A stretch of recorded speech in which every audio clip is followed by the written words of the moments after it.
And off we go. So thank you for joining us this afternoon for this webinar on the impact of National Security and Investment Bill on life science businesses. So I'm delighted to be joined today by a good team from our partners, Pennington's Manchis Cooper, Rachel Bradley, who you may know because she is the main face of the firm for the life science companies we work with in the region, then joined today by specialist colleague James Wendt and Edmund Fowey to present you on the update on the bill and what they feel the impact may be on life science in general and businesses in particular. So just a few housekeeping rules before we start. I saw everyone is on mute and camera off, which is perfect. If you could remain like that, that's great. We want to allow you to ask questions and so to be interactive. So if you want to, just drop some questions in the chat box and I'll pick up on them and ask them to James, Edmund or Rachel if she wants to intervene on that. And as I mentioned at the beginning, and you may have noticed, the webinar is recorded. So that's to allow you to get back to any point afterwards or to share with colleagues if you want to. So that's it for me. I'm going to start hiding and I'm going to leave the floor and slides to James and Edmund. Thanks, Aline. Just by way of introduction to Edmund and myself, I'm a corporate lawyer working with life science and technology companies on sort of funding and M&A transactions, which are sort of likely to be affected by this regime. So that's my angle on it. Edmund is on the competition law and merger control side. And as we'll see, sort of merger control is probably the closest analogy in UK terms to this new regime, although with quite a few differences.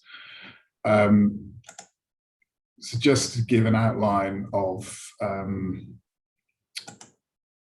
what we are going to cover, the new regime gives powers to the Secretary of State to intervene on national security grounds in a range of transactions, primarily in the takeovers and investment transactions. It can intervene in the sense of prohibiting or imposing conditions on transactions. It does apply to, in theory, to any sector, any business in any sector, but some sectors have more onerous mandatory notification regime where notice must be given in advance and the transaction cleared before it can be completed. It applies to UK entities and assets and to some overseas ones with connections with the UK. It's currently in the committee stage at the House of Lords, so it's expected to clear the parliamentary stages at some point in the second quarter of this year. Well, expected to come into force this year, certainly. They haven't said exactly when, but it will certainly pass by Q2. There is a limited retrospective effect in that some transactions which have commenced since the bill was introduced can be subject to a retrospective review, although this is probably only likely to catch the most controversial or sensitive transactions. So I will hand over now to Edmund to just give a bit of background on the regime in the context of previous legislation and merger control. Thanks so much, James. So as James said, there is an analogy or overlap in the UK between the concept of investment screening and merger control, to some extent because of historical accident. And part of that accident is that it was the merger control regime, a competition law assessment, which was the forum in which previous public interest interventions for non-economic reasons would take place. And so I thought it was useful just to, without taking too much time out of the session, to have a quick look at the UK merger regime itself, which is the background out of which the NSI concept has emerged. And the UK merger control is slightly odd because it's what's called a voluntary system. It doesn't mean you can take it or leave it according to whether you feel like it, but rather that unlike lots of jurisdictions, other continental jurisdictions and elsewhere, there's no actual mandatory obligation to pre-clear transactions of any type whatsoever in the United Kingdom. And so it's, as I put on the slide, it's perfectly legitimate practice in many contexts to complete a deal and aware that it could get called in after the event in certain circumstances, and to think, well, we'll cross that bridge if we need to, but we're not going to pre-clear. A couple of other odd features about the UK merger control regime itself. It has a twofold test for what transactions are in scope, either that the target's turnover from its UK activities in its last financial year is above 70 million. And obviously for lots of startups or small scale companies, that's a lot of money, and so excludes a lot of business altogether. But then there's an alternative test, which is that the transaction itself, the merger, creates or increases a share of supply of 25% or more in the supply of goods or services of any description within the United Kingdom. And a sort of peculiarity about that test, which tends to be called the share of supply test, is that it requires there to be an overlap between the acquirer and the target, because there has to be an increase in share of supply in the same category of goods or services for that to be triggered. And so one feature which is pertinent to what we're going to look at later is that in the UK, acquiring a target with turnover below 70 million, and where the acquirer doesn't overlap in the UK in the same category of goods or services, is out of scope of merger control altogether. And so a foreign acquirer and just a change of ownership, for example, doesn't engage United Kingdom merger control. If we just pop to the next slide, James. That's the background. And then within that overall sort of frame of merger control, the United Kingdom's already had a certain scope for public interest interventions by the relevant Secretary of State. And until just a couple of years ago, these were really quite limited. There were certain public interest grounds, and I've put them on the slide there. Media plurality is one that sometimes reported in the papers, or newspaper takeovers and so on. Stability of the UK financial system, and that came in after the financial crash, and the Lloyds HBOS merger was cleared on that basis. Public health emergencies came in, not surprisingly, in around June 2020, and national security. The key point about these is, again, that even though there was a power for the relevant Secretary of State to intervene on a merger, these only applied in the case of mergers which were already within scope of the main jurisdictional tests. And again, there was no pre-clearance obligation on any of these grounds on any acquirer or any transaction. Against that, there was a very limited, what was called a special public interest regime, which did allow for interventions for mergers which were below the generic thresholds which I outlined in the last slide. But that was confined to government contractors holding confidential defense-related information, and there was another subcategory for some media cases as well. And that category tended to be used, given the reference to defense-related government contractors, for traditional armaments and military suppliers. If you're making missile systems and you know what the vulnerabilities or sort of codes or performance of those systems are, then, and you're supplying this to the UK government, then the Secretary of State had the power to intervene in that case. But that is obviously rather a traditional military capability sort of intervention, rather than anything to do with newer emerging technologies. If we just move to the next slide. And because of that, the government started to move in the direction of thinking that emerging threats were less likely or just as likely now to be in non-traditional military and defense sectors, particularly to do obviously with health, biological materials, computer and cryptographic techniques, and so on and so forth. And so in 2017, there was a green paper consultation on national security and infrastructure and investment, which then led to a white paper a year later in July 2018, which focused on the potential for threats emerging from sort of rapid technological development and just genuine changes to the geopolitical landscape. And the ambition behind this was to bring in a more comprehensive screening regime, as opposed to the slightly I won't call it ramshackle, but a slightly more ad hoc merger control regime there'd been to date. So a more comprehensive screening regime to allow more wide-ranging interventions from a national security perspective, and to separate that altogether from the competition merger control regime, which is really trying to do something rather different. And a lot of commentators obviously noticed that a lot of other jurisdictions have got similar national security screening regimes again. So to some extent, the UK was playing catch up with a lot of other jurisdictions. Now, pending that white paper, that obviously presaged a rather thorough overhaul of the UK screening system. And as an interim measure, the government made a few changes as a sort of interim holding position in 6 sectors, which I've listed here.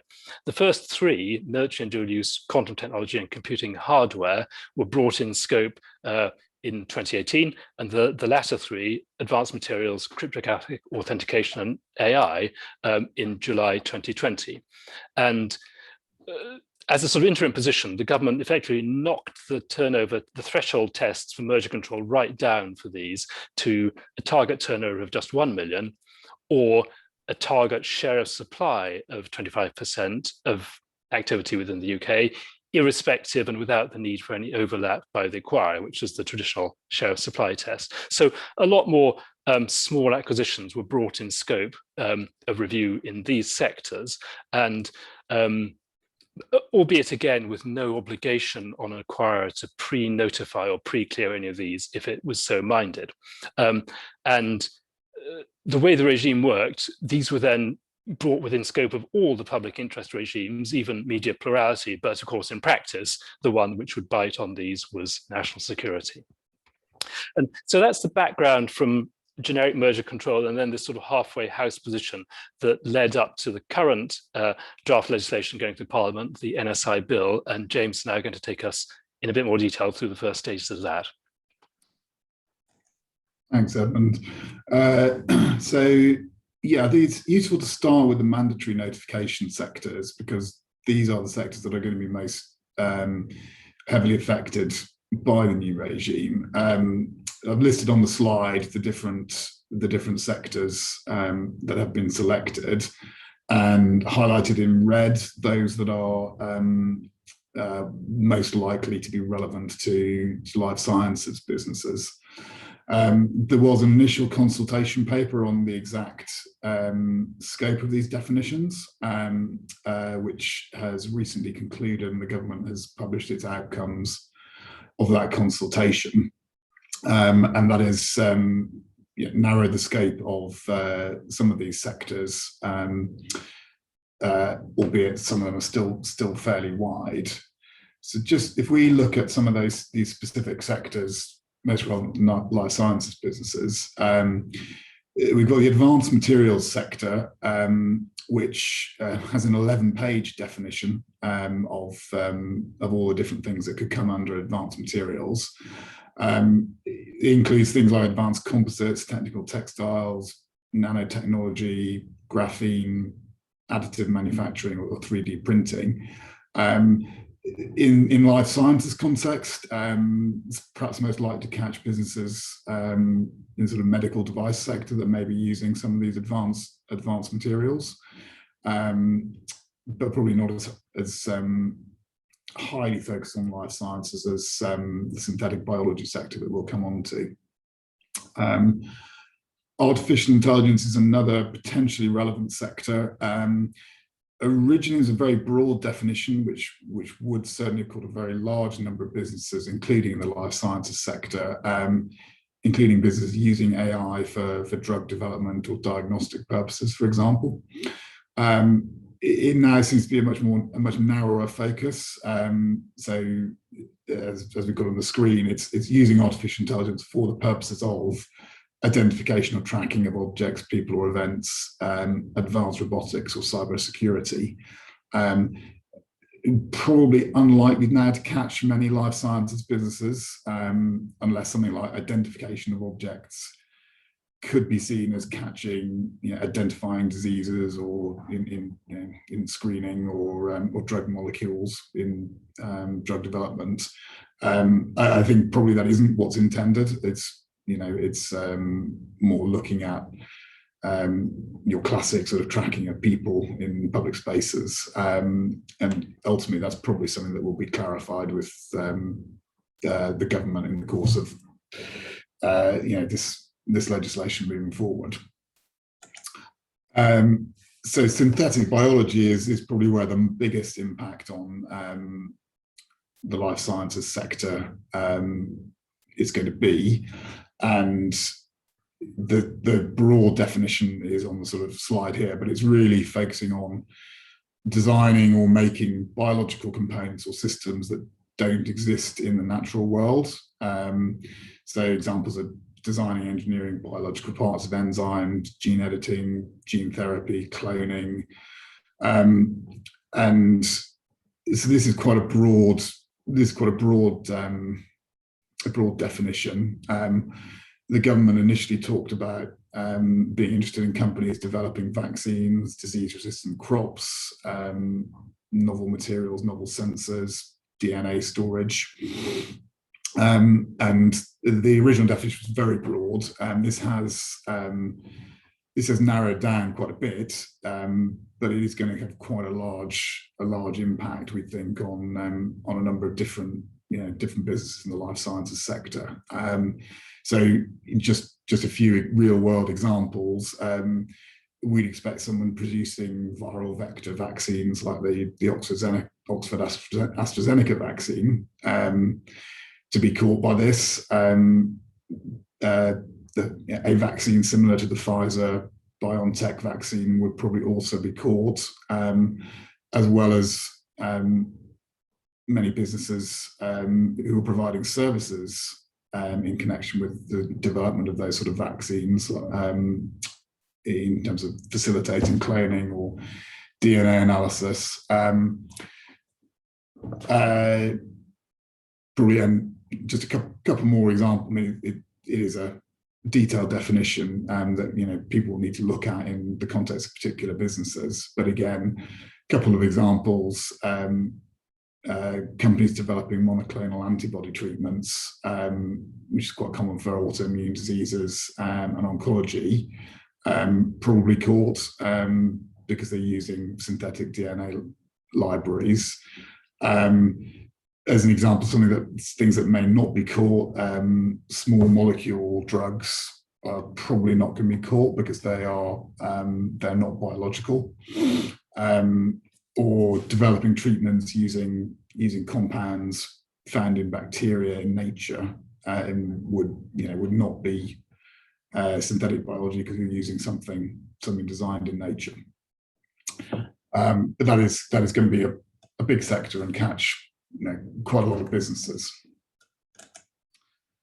So moving on, just to sort of think, well, what businesses and assets are within scope of this regime? It affects any UK entity, so companies, partnerships, and so forth. It also will catch overseas entities carrying on activities in the UK or supplying goods or services to people in the UK. And it will also catch assets, again, in the UK or used in the UK. And the sort of assets that the regime can apply to is essentially any kind of asset, but it's essentially listed as land. So the example would be land next to a nuclear power station or other infrastructure asset might be relevant. Tangible assets like physical equipment, but also ideas, information, or techniques. So that could be things like trade secrets, database, source code for software, algorithms. So broadly speaking, any business or any business asset with a connection in the UK is affected by this if one of the sort of trigger events for the legislation applies to that entity or asset. So in relation to an entity, a company, these are the trigger events for intervention. And on the one hand, on the left-hand side of the slide, we've got voluntary notification. These are the trigger events for this, where the Secretary of State can review a transaction, and you can give a voluntary notification in relation to that transaction. And on the right-hand side of the trigger events in a mandatory notification sector, which give rise to an obligation to notify. So broadly speaking, if you acquire shares or votes in an entity which goes above one of these 25, 50% or 75% thresholds, that is a trigger event in relation to that entity. The fourth trigger event there, voting rights that enable or prevent the passage of any class of resolution, is broadly speaking intended to catch overseas companies, and would sort of, the 25, 50 or 75% test would sort of be met in relation to that test in UK companies. That voting rights test will cover overseas companies where the thresholds are, for example, different. And then at the bottom, there's a slight difference between voluntary notification and mandatory notification, in that one of the grounds for the Secretary of State's review is if someone acquires material influence over a company. And that's a more difficult condition to interpret because it isn't a hardline number of votes or number of shares. It will generally be interpreted under the UK merger control in the same way as under the merger control regime. And there the CMA tends to presume that 25% will give material influence, and from around 15%, it can give material influence depending on the rights and how the shareholding is structured. So some of the factors in deciding whether a 15% shareholding gives you material influence could depend on how shareholdings are distributed in the company. So if 50% is a very large holding and everybody else is holding very small percentages, then that may give more influence. Or if the shareholder has particular rights, for example, sort of veto rights or the right to appoint people to the board, that will increase their influence. In the context of private companies, venture capital investors will very often have those sorts of rights. So so that material influence test may well be met in relation to venture capital investors who've got at around that sort of 15% level. But in the mandatory notification sectors, the trigger event requirement is at a flat 15% of shares or votes. And so if anyone acquires 15% of the shares or votes in an entity, they would have to give a mandatory notification. It's the thinking behind that is that material influence is a rather grey area to impose the sort of sanctions that failure to comply with the mandatory notification regime involves. So for mandatory notification, we've got a very bright line test for notification of 15% of the shares or the votes. And then in the course of the Secretary of State's review, they would need to think about whether that 15% of the shares or votes actually gave material influence, and could therefore justify intervention. Just moving on to assets, so land, plant and equipment, or IP. The trigger event is acquiring a right or interest in the asset, which enables or increases the acquirer's ability to use the asset or to direct or control its use. So this would cover things like acquiring direct ownership or partial ownership of an asset, leasing or similar rights, and in relation to IP would include licensing, including non-exclusive licensing of IP. Again, this is likely to catch a very large number of transactions in principle.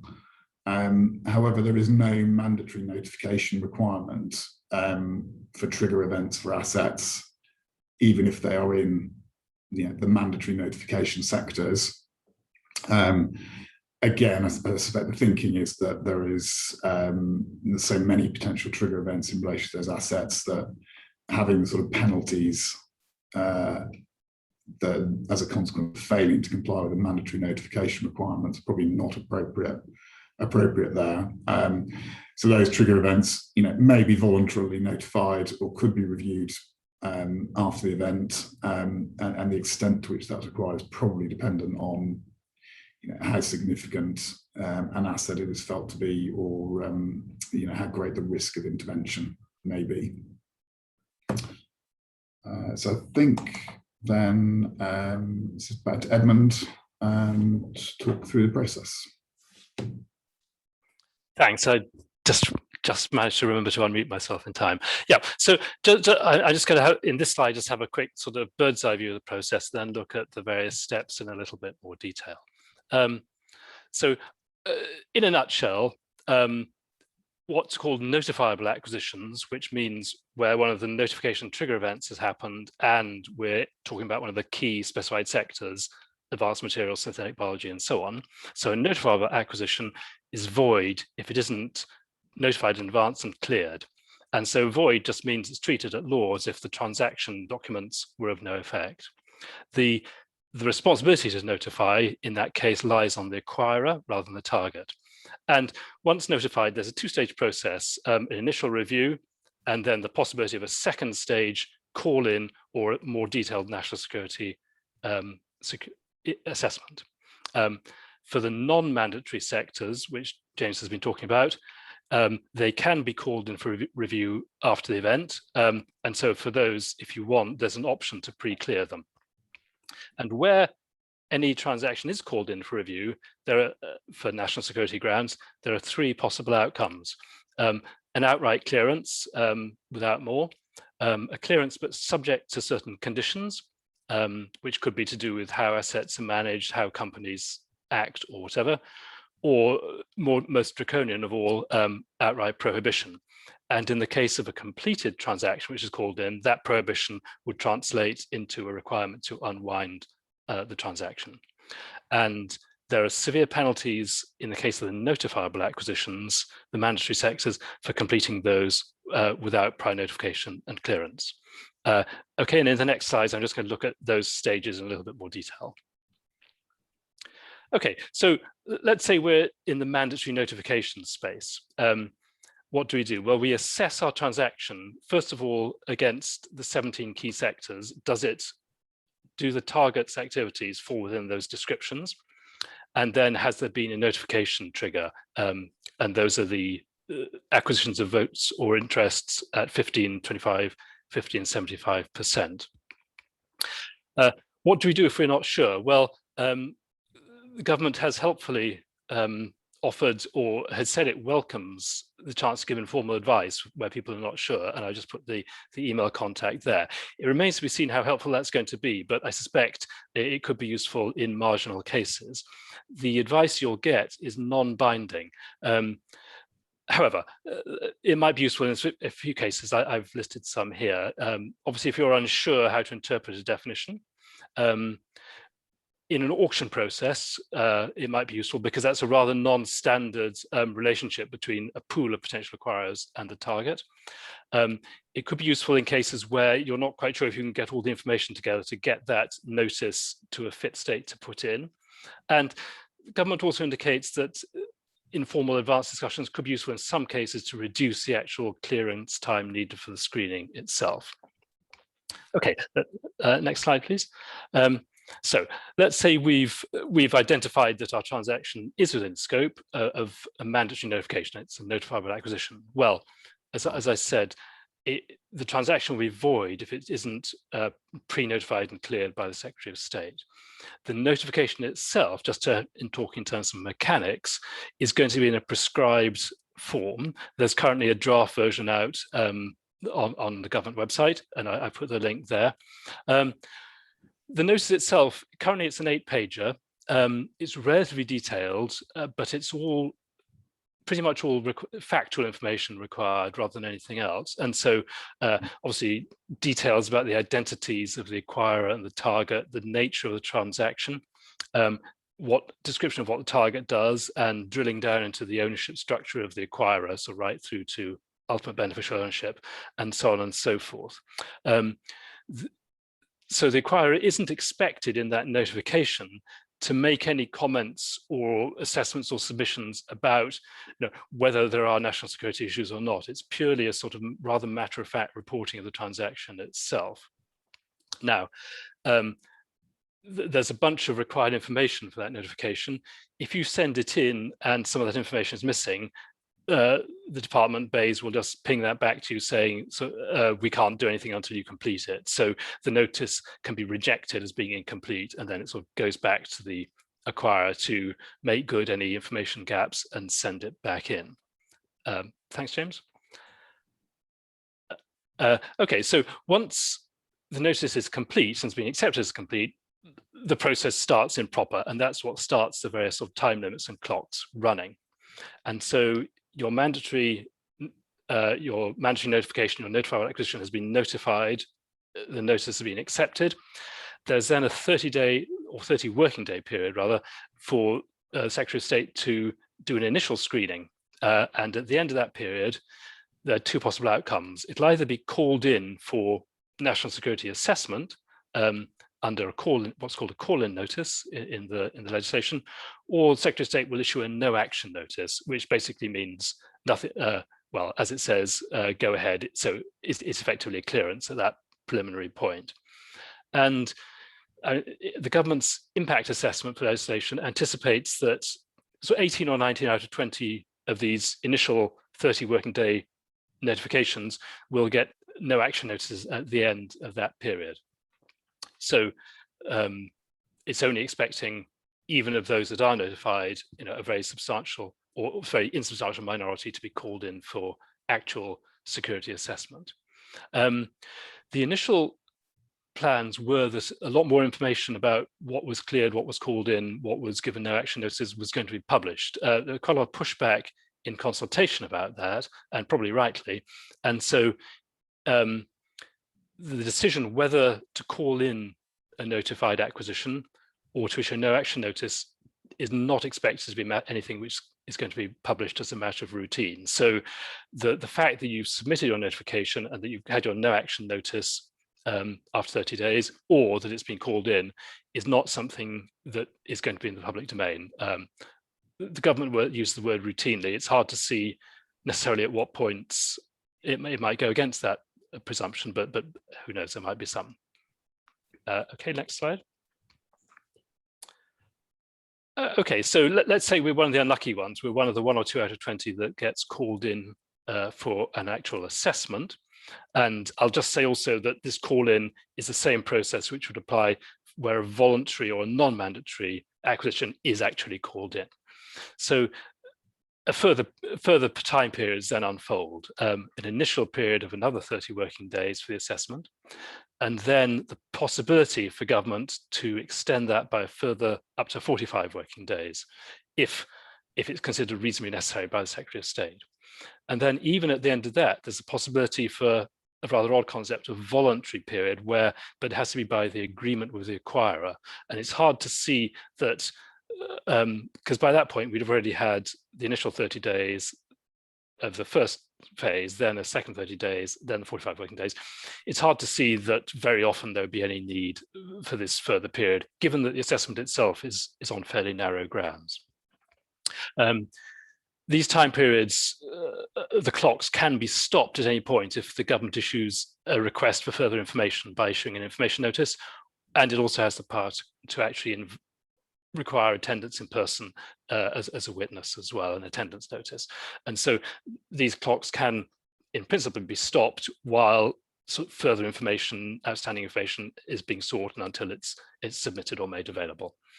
And just one other point to mention during this sort of assessment process is that the government can issue interim orders, and these are familiar to people under merger control, to stop a potential acquisition going ahead in a way which would make any merger control remedy ineffective. And so it's possible that at this point an order might be issued sort of preventing assets being hived up or integrated or acquired, or confidential information passing from the target to the acquirer, or similar sort of operations which would then make any subsequent blocking order rather harder to implement. Great, let's move on. Okay, so our call-in periods, our assessment periods have worked through, and we get to the end of it. And as I mentioned in the initial outline, that end looks like a number of different things. It can look like a no action notice called a final notification, in other words, a complete clearance, or it looks like a final order, which is what happens where there's going to be government intervention in the transaction. And for that, Secretary of State has to be satisfied on the balance of probabilities, which is to some extent a relatively low threshold, that the transaction poses a national security risk. And that final order, again, looks very similar to what we see in merger control, that the transaction can be blocked, or it can be permitted subject to conditions, or in the case of a completed transaction, which is called in after the event, as a last resort, it could be required to be completely unwound. And it's anticipated that the information about the final orders, so these are really the only cases where actual interventions will take place, as opposed to no action notices, that information will be published. It remains to be seen in what detail and to what extent any reasoning behind a national security concern is made public, but I'd imagine not very much will be. If you're on the wrong end of one of these decisions, what are your remedies? Well, they're not that extensive.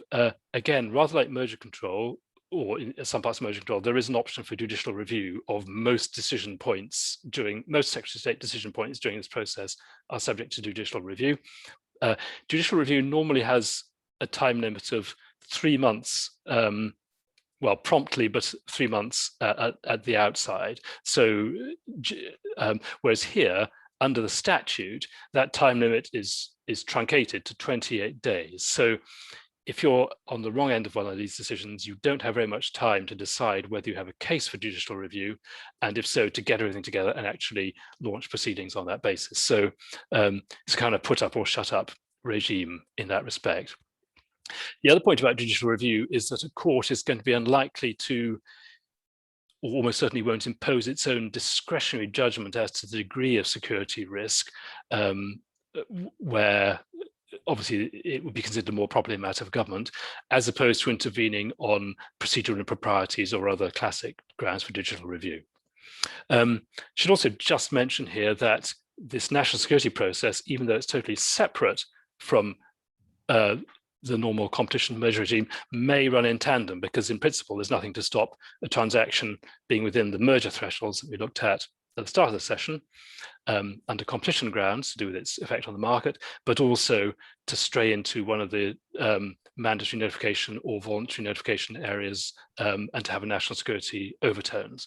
And in that case, the process is to some extent run in parallel, but it won't be surprising that the national security card will trump merger control. So if a merger happens to be under both regimes and is cleared on competition economic grounds, it can still, of course, be prohibited under national security grounds under the NSI regime. Great. Let's just move on. So, as we've hinted earlier in the session, a huge departure from merger control here is in the sanctions for non-notification. And where we have a notifiable acquisition, that is one of the key sectors, target active in one of the key sectors, and one of the trigger events happening 15, 25, 50 or 75% acquisitions, then the sanctions for not pre-notifying and not pre-clearing are rather eye-watering. And those are the following: a fine of the higher of, as of the apropos of the acquirer, 5% of global group turnover, or £10 million, or in the alternative, a criminal sanction, which is a term of imprisonment for up to 5 years and or a fine. And the criminal sanction can be either on summary conviction or by indictment. And so the fines are the sort of standard criminal justice fines for those levels of conviction, which are obviously a lot smaller, but obviously that would bite on the individuals involved.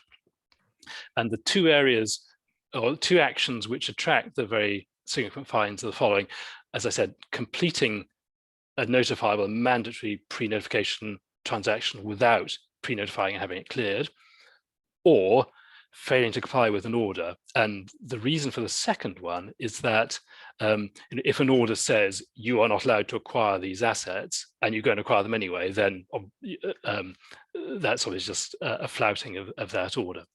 There are a second level of somewhat lesser but still significant penalties for more procedural breaches during this process. And again, these are rather similar to the ones that exist in merger control. And those are things like failing to comply with information notices, destroying information, providing misleading information, and so on and so forth. So still significant penalties for sort of non-compliance on a procedural level. But as I said, the main headline penalties are for failing to pre-notify a notifiable transaction, or for breaching an order which either imposes conditions or prohibits a transaction from going ahead.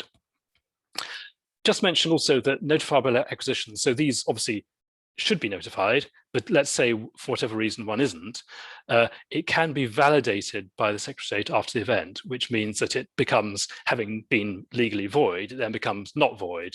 So it becomes a sort of legally valid transaction. That reactive or post hoc validation doesn't, however, remove the sanction that would apply as above in the slide for failure to notify it in the first place. And just briefly, while we're on process, on the next slide, I think I'm going to look at time limits, which are of some interest as well. So let's start with the voluntary ones. So these are the all asset acquisitions rather than equity or voting rights, and also equity acquisitions outside the key sectors, the 17 key sectors. So for those, obviously, if you pre-notify, that's something you can do. But if you don't, how long before you're out of the woods? Well, in principle, there's an absolute long stop for intervention 5 years after the date of transaction, but a shorter one that once the Secretary of State becomes aware of the transaction, he's got to use it or lose it. If it's not called in within 6 months of that awareness, then the call-in power for non-mandatory transactions falls away.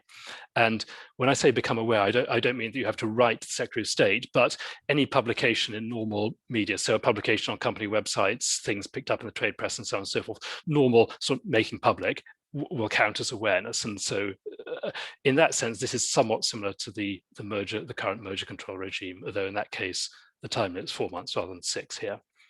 What about where you've missed it was a notifiable acquisition and it hasn't been notified? Well, again, Secretary of State within 6 months of becoming aware has to either call it in for national security assessment or issue a validation notice, which, as I said, doesn't affect the penalties as such.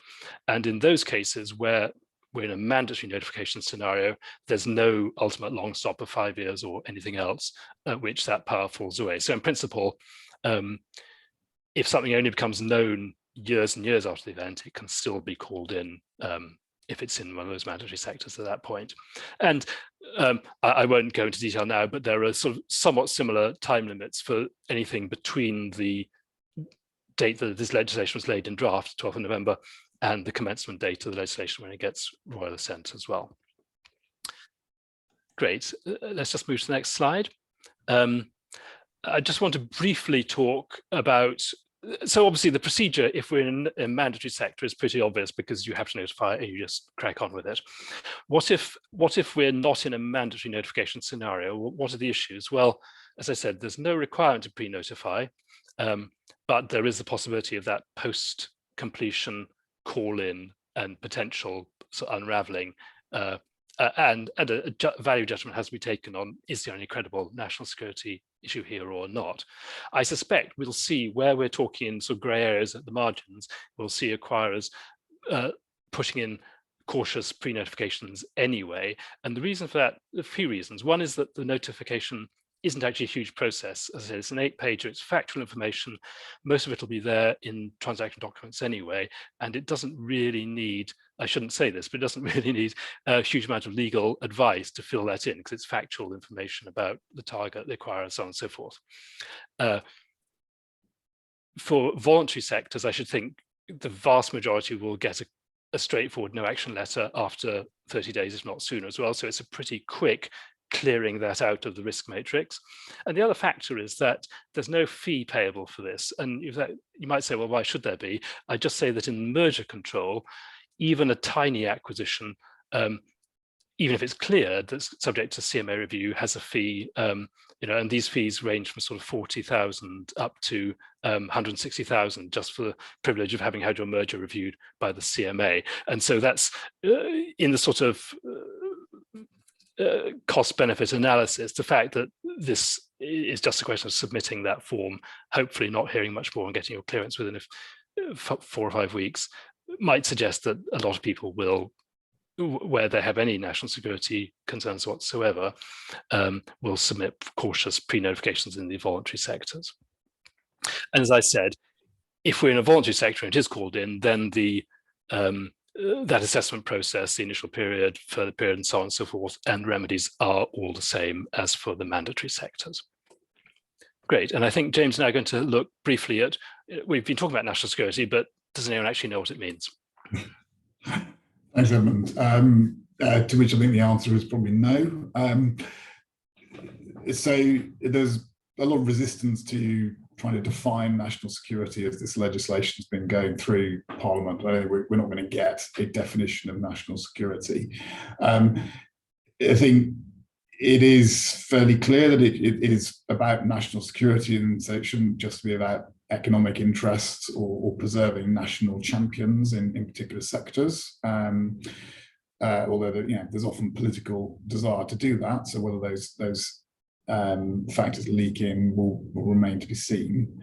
There is a statutory statement of policy intent, which is kind of trying to define some level of the sort of national security risk and what is involved. And this looks at 3 different areas. There's the target risk, which is the sensitivity of the asset or the technology. And I think one helpful way of looking at this is kind of the James Bond villain test, and assessing, if your James Bond villain got hold of this, what could they do? Could they create a viral disease that will kill millions? Could they bring down satellites or airplanes, that sort of thing? So that's the sort of level of, that's at least the level of discussion around much of the target risk. Hopefully that will get slightly more nuanced as things develop. There's also the control risk. So the degree of control acquired by the acquirer will factor into a decision about whether to prohibit the transaction on national security grounds. So, a 25% control of a company would obviously incur less control and therefore be less of a control risk than acquiring 50 or 75% of the company. And there's also the acquirer risk, which is the nature of the threat posed by the acquirer, and that is really how dodgy is that acquirer perceived to be? Are they from a state that is perceived as a threat, or a state where there is terrorist, high level of terrorist activity or money laundering risk, that sort of thing. But all this comes down to we are going to end up with quite a lot of subjective criteria and a degree of political risk in transaction planning. And if you look at this over the last few years, I'm not sure 3-4 years ago anybody would have thought that TikTok or WeChat were national security risks. But they were targeted by the US government as national security risks on the basis of access to individual data. And in the UK Parliament, there was discussion about whether there was a gap in the legislation in that social media was not regarded as a mandatory notification sector. So, there is still possible expansion of the areas seen as concerns based on political concerns.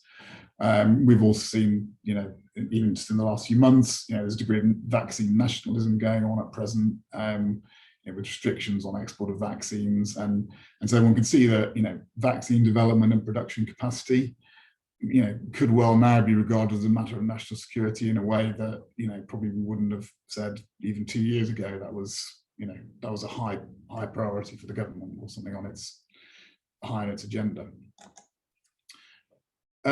So just wrapping up with some final thoughts. The government's impact assessment talks about maybe 1,000 to 1,830 notifications a year. I think most people think this is likely to be a significant underestimate, given the breadth of the sectors covered by mandatory notification, and given the fact that it's not just M&A transactions that we're talking about now. A lot of venture capital transactions where investors take 15%, 25% of the equity will potentially be subject to notification. The greatest burden is going to be in the mandatory notification sectors, because they'll at least need to go through some of the process, even if there's no realistic threat to national security. So it is all going to need to be factored into transaction timetables and transaction costs.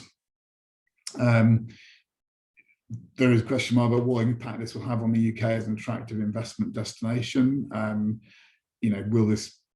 It will provide some general friction on investment in the UK, and there will be a concern that it may make it more difficult to exit in the future. It's very difficult to say at this stage what sort of impact it has. So my guess is probably not a huge impact compared to factors like Brexit or just generally the quality of businesses and research and development in the UK. And as I say, watch this space. The legislation isn't yet in force. As I say, the next month or two, we're expecting the legislation to be finalised, and there will be some secondary legislation, which may or may not have some impact on the process and some of the things we've been talking about here. But it will be, it's going to be an interesting piece of legislation and quite a challenging piece of legislation to deal with for businesses going forward. So I think that is us. So I think, Aline, then whether we've got any questions. You have many questions, actually, so which is good. Thank you for asking them. I'm not going to take in the coming order, but just because I think it's more of it. So let's take with a bit more top level. So Richard was asking about whether it was something very specific to the UK or something that was business as usual in other countries, and so maybe more catching up, which it seems to be, but correct me if I'm wrong. Yeah, I think it is. It is to a degree catching up with other jurisdictions. So it's similar in concept to the CFR-US legislation in the US, although in the committee stages for the legislation, evidence was taken from a number of US lawyers, and they did comment that the UK approach was to a large degree much more all-embracing than their regime, and there are other countries that have similar pieces of legislation. I know specifically we've dealt with them in France. It is a more general theme. I think that I guess there is perhaps a sort of greater degree of nationalism across the world to some extent, and so this is part of that general theme, but as I say, I think there's a sense that the UK is perhaps going further than a number of other regimes. Yeah, so it's more the way forward is having more of that worldwide than less of that.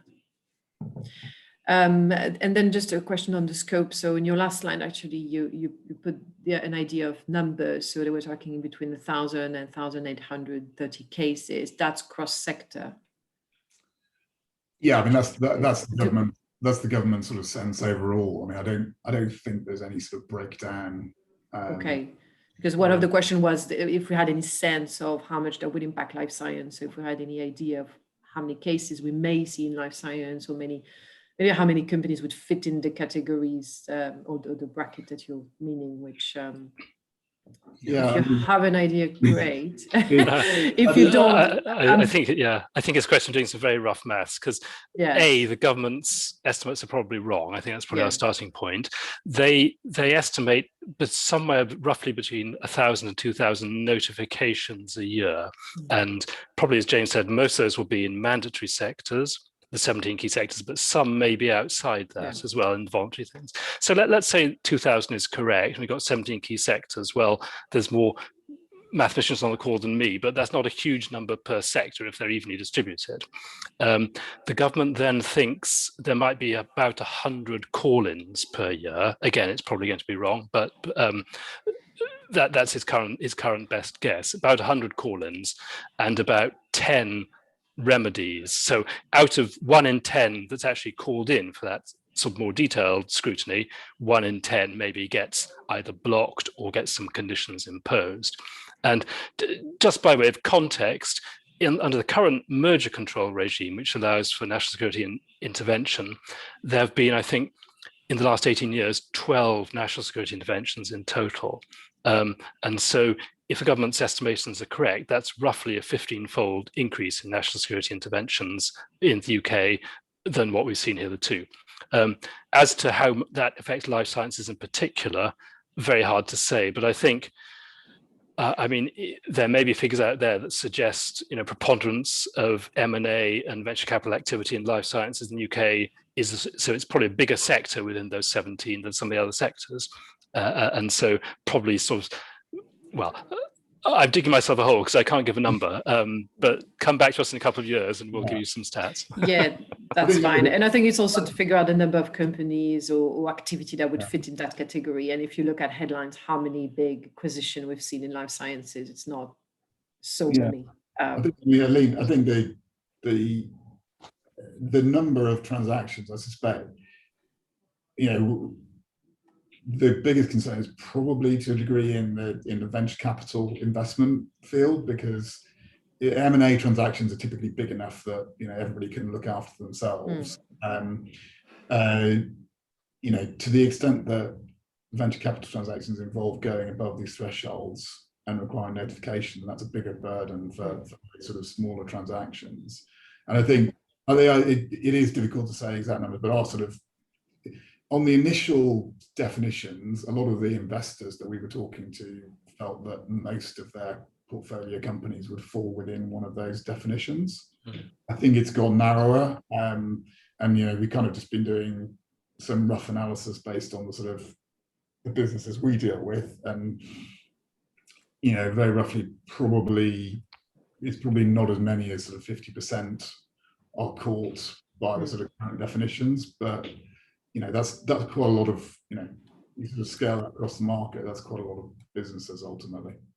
The other point to mention, which we didn't cover expressly in the slides, is that the notification triggers are cumulative. So if you're having an investment round that tips over one threshold and then a later investment round tips over another threshold, that's a fresh notification event. And so, even the same company and investor relationship could go through have to go this process more than once as shareholdings sort of rise up the ladder. Okay. I think it's probably fair to say that obviously it's still in draft phase and still has, the bill is not binding legislation yet. So certainly stakeholders like the BIA are still kind of inputting and asking the government to kind of further narrow this definition of synthetic biology. So yeah, I think it is a question, as James already said, watch this space and kind of keep an eye on it, because it's definitely not a done deal yet, although perhaps it won't stray too much further, but worth keeping an eye on. And just picking up on, just picking up Rachel's point about narrowing definitions, the way the legislation is structured is that the primary legislation, and then the definition of specified sectors is left for secondary legislation. And so there is a lot more flexibility to update that quickly and either bring things in or out of scope, or narrow or improve definitions. And so we may well see experience sort of improving these definitions with a bit of time. Okay, thank you. Yeah, I'm just conscious of time, and we have a couple of more specific questions that, if you don't mind, I'd like to ask. So if you are an overseas fund acquiring IP know-how from a UK academia for the purpose of setting up a UK entity which you control, are you in scope of a mandatory notification?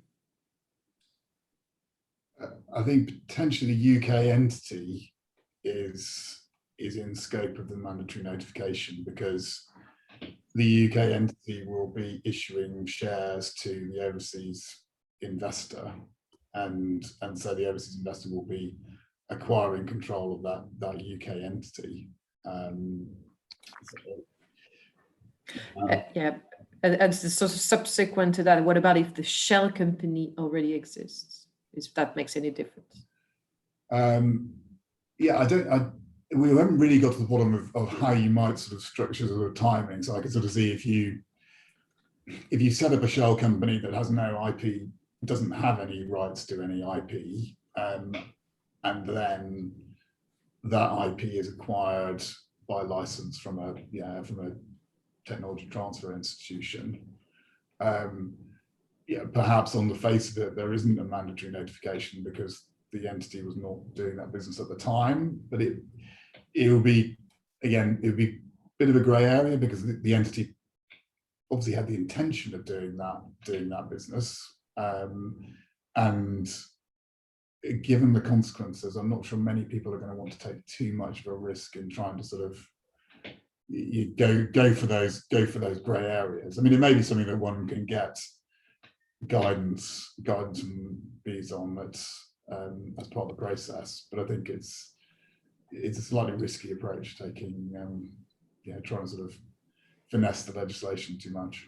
Yeah, just the other thing to mention is that the legislation itself has got a rather detailed schedule about what gaining control means in the case of indirect and joint control and so on and so forth. So, according to the exact structure of any transaction, you'd want to look at that schedule in a lot of detail as well. But as James said, there's not a lot of downside for a cautious preemptive notification, if in doubt, really, or upside. Yeah, not a lot of downside compared to not doing it. And so I doubt we would see people attempting to structure something on a sort of marginal basis. Okay, so I'll take that as the answer for now. And then, Jim, if you have further question, I will ask you, just James and Edmund.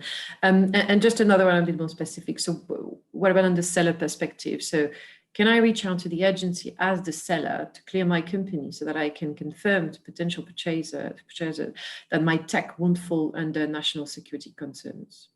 And what about if I'm non-exclusively out licensing rather than selling my company? Sure. To consider just a seller, yeah. Okay, so in this case, it sounds as if we're in the space of the non-mandatory notifications, and so maybe we have a tech license where we think there might be an issue.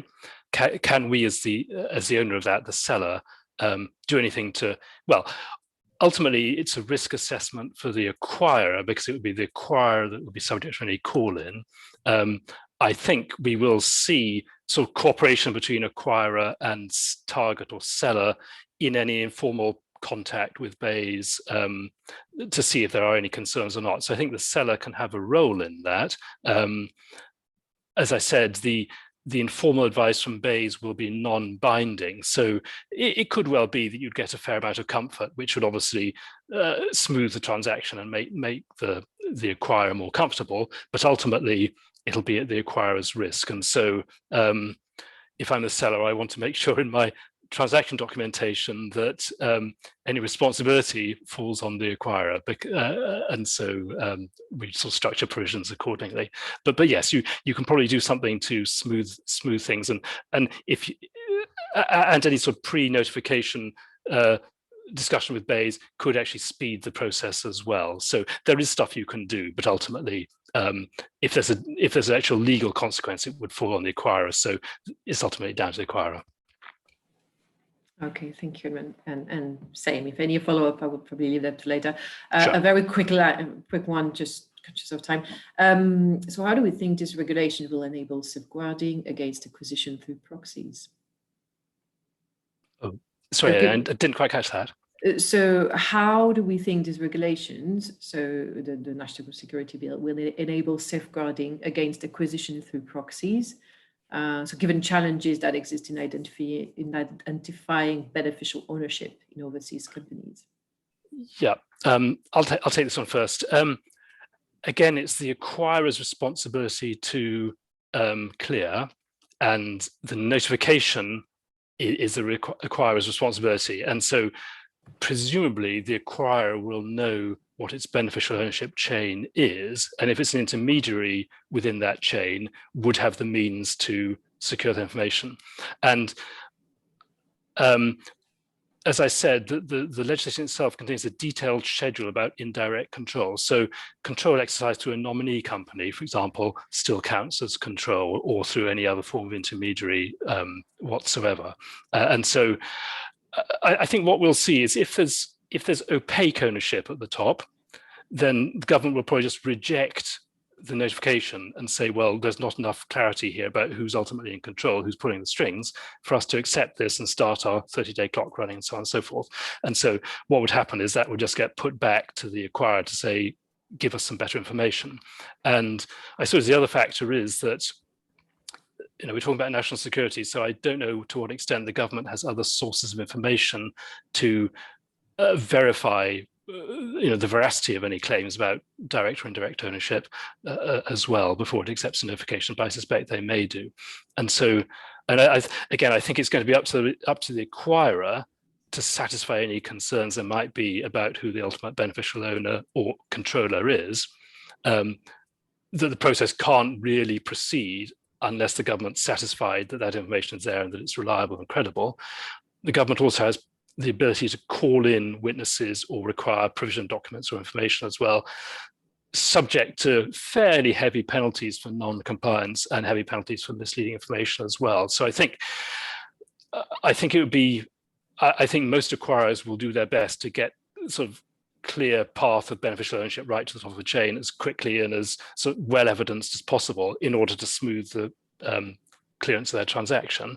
And I think it'd be quite difficult for ones that wanted to hide behind an opaque ownership chain to progress the application. And obviously, if something's cleared on the basis of incorrect information and that comes to light subsequently, it can then be uncleared.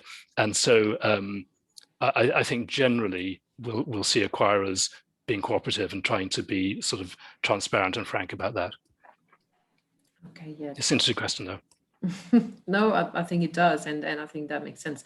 It's also clarifying when you said that it's strongly on the acquirer's side, and so Patrick asked a question about the seller, made a comment, and Patrick, feel free to unmute and if you want to make it yourself. But just to say that if the seller can't pre-clear transaction, that may cause, well, issues or unclarity for investment in life science, because that means visitor investor can't determine whether it's investing in a risky technology or not.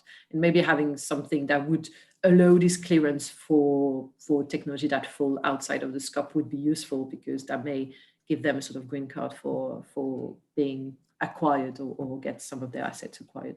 I think that's right. And I mean, it remains to be seen how that will work. I mean, I can see companies getting, getting formal legal advice, for example, as to whether they sort of fit into particular sectors, and potentially using that sort of channel to bees with the for informal guidance, which won't give investors 100% certainty, but may give them enough comfort. I mean, again, it may give them enough comfort to proceed with the transactions on the basis that the reality is with all of this is that, I mean, as Edmund said, I think it's vanishingly unlikely that most transactions will actually be sort of subject to sanction. So it will be mostly a process. But yeah, it's going to be a bit of a drag, but hopefully not too much of a burden. Yeah, and I'd just say, sort of thinking about that in a sort of the timetable of an investment transaction, the notification trigger or the possibility is that a transaction's in progress or in contemplation, and for a most straightforward clearance, it's 6 weeks at the outside, although possibly for straightforward cases, one would hope, assuming the department's properly resourced, it's going to be quite a bit less. And so it's something that it's a risk that can be cleared out pretty early in transaction planning and progressing an investment round or something like that, one would hope. So hopefully that can be done. It can just, the notice can be put in, and a few weeks later, hopefully the clearance comes while we're getting on with all the other documentation and so on and so forth. So hopefully it shouldn't be too much of an impediment in that way. Thank you, Edmund. Patrick, was there anything you wanted to add on that topic?